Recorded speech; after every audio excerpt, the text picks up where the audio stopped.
a huge part of the restitution is to do with telling the story. And that is as important as anything else. And I think that was the case very much with the Stern family. These restitutions where a picture like this is sold by public sale actually allows the opportunity to put history right, really, and tell the story and the true narrative of what happened to this painting as much as we can piece it together. Sotheby's is the temporary custodian of some of the world's most rare, remarkable and coveted art and objects.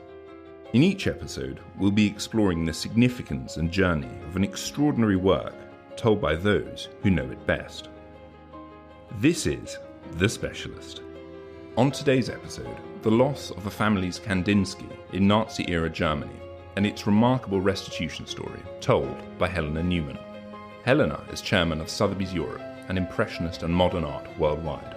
Over the last 35 years, she has been at the forefront of the Impressionist and modern art market. As an auctioneer, she's the only woman in the industry to have sold not just one, but two masterpieces above $100 million. A trained classical violinist, she brings her love of music's rhythm and tonality to her appreciation of art, which makes Kandinsky, perhaps unsurprisingly, one of her favourite artists. Let's join Helena now with more. This is the story of an incredible painting by Vasily Kandinsky that was restituted from the Van Abbe Museum in Holland to the heirs of the Stern family, from whom it was lost in World War II. This is a magnificent, almost square format, 1910 painting by Kandinsky. It is called Murnau mit Kirche, number 2, so Murnau with a church. It is a landscape, Bavarian landscape. So Murnau was the mountain resort in the Bavarian Alps, and it's defined by its high peaks of the mountains and these very distinctive steeples of the churches, which look like sort of Russian-style onion towers. The painting is a blaze of colour, wonderful juxtapositions of blues and yellows and flaming reds and rich tones, but it's also defined by its dynamic composition with the strong diagonal thrust of the peaks of the mountains and the steeple.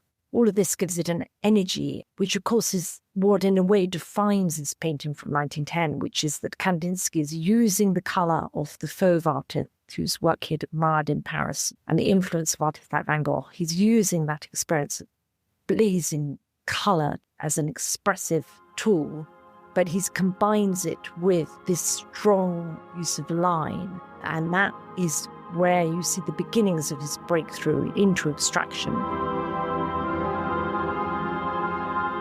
Johanna Margarete Stern and her husband, Siebert Stern, were a prominent family in pre-Second World War Germany. In the 1920s, they had co-founded a major textile factory. They frequented the circles of the cultural elite of pre-war Berlin and Potsdam, where they lived. They were big supporters of Jewish charities in Berlin. They knew Thomas Mann and Kafka and Einstein. And I mean, it was an incredible sort of moment of intellectual and artistic flowering of which they were a part. They were very successful industrialists, but also art lovers and art collectors. By the time war broke out in the 1930s, they already owned well over 100 works of art, from old master paintings right through to what was at the time quite modern art, including Kandinsky and artists like Corinth and Beckmann.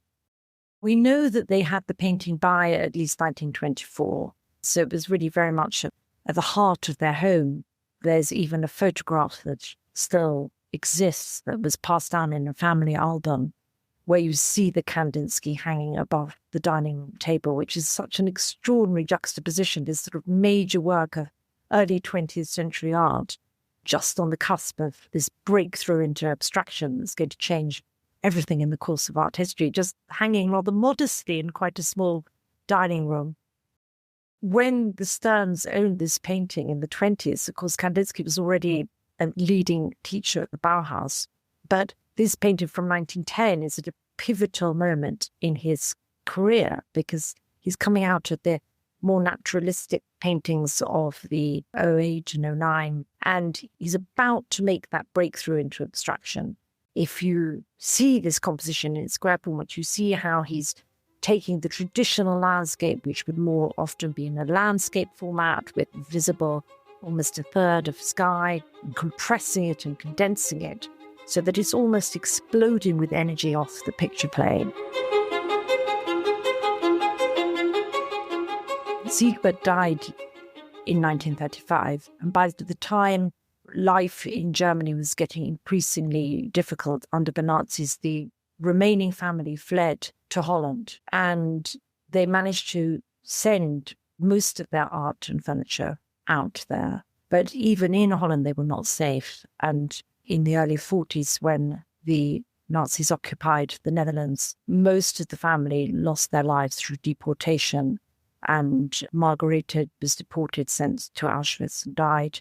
Her daughter and son-in-law were deported and left their young daughter, Dolly, who at the time was around 7 years old, in the care of their nanny and her husband. And she ended up surviving hidden in their apartment. About 10 years ago, this Kandinsky was identified by the family hanging in the Van Abbe Museum in Holland, where it had been since the early 1950s. And they would have bought it through a Dutch dealer who had got hold of it as a result of the family selling it under duress during the Nazi occupation of Holland. And that, therefore, became a reason to argue for a restitution, because the painting, whilst it wasn't looted as such and put into a forced sale, like a lot of Jewish families who fled, it was sold by Margarethe under duress, literally, to survive. Up until recently, restitutions were only granted where it was a forced sale. So it was literally like you imagine in the films where the Nazis arrive and they take everything off the wall and steal it and then it's sold. But in fact, now there's a much wider interpretation of what constitutes something that should be worthy of a restitution settlement. And that this duress sale is one, which is what this was. Through the existence of a postcard sent by a dealer to a friend where he says, "This is our Kandinsky," they were able to piece together that this was indeed their Kandinsky and provide the proof that eventually, after a quite extensive claims and refuted claims, was realized as a restitution.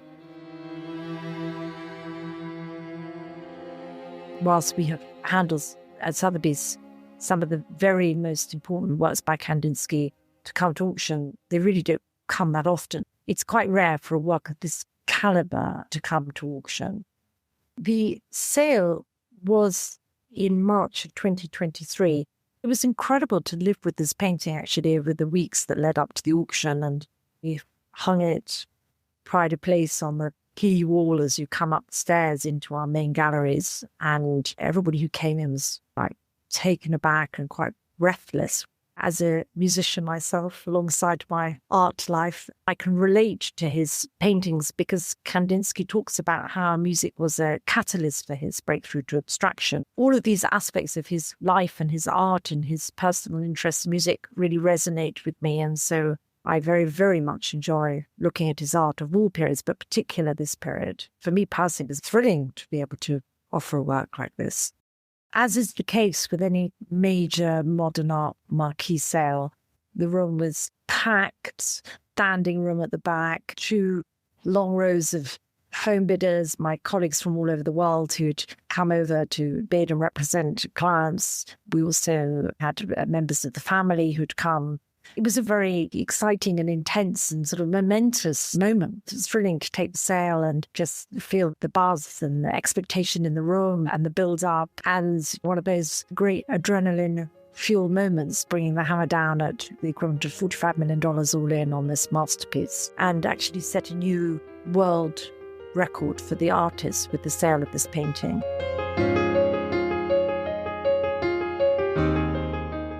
I think like a lot of these things in the immediate war years, a lot of families were very focused on rebuilding lives, surviving and making ends meet. And the whole focus on restitution and art restitution is a relatively recent focus, and the ability to open archives and to access information is greatly increased now. At Sotheby's, we have been leaders in the field of restitution. We were the first international auction house to set up a dedicated department to deal with issues around provenance research in the war years. Questions around provenance during the war years is still very relevant to collectors today. And we at Sotheby's have been involved for many years and continue to be, really helping people both find works, helping people resolve issues, and really working on these aspects of research. And even now, information is still coming to light and works are still being restituted even today, so many years on. Thank you for joining us on The Specialist. This has been brought to you by Sotheby's Financial Services. SFS offers asset-based loans to unlock the value of your fine art, automobiles, and other luxury collectibles. To step further into the world of Sotheby's, visit any one of our galleries, which are open to the public. Go to sotheby's.com to find out more.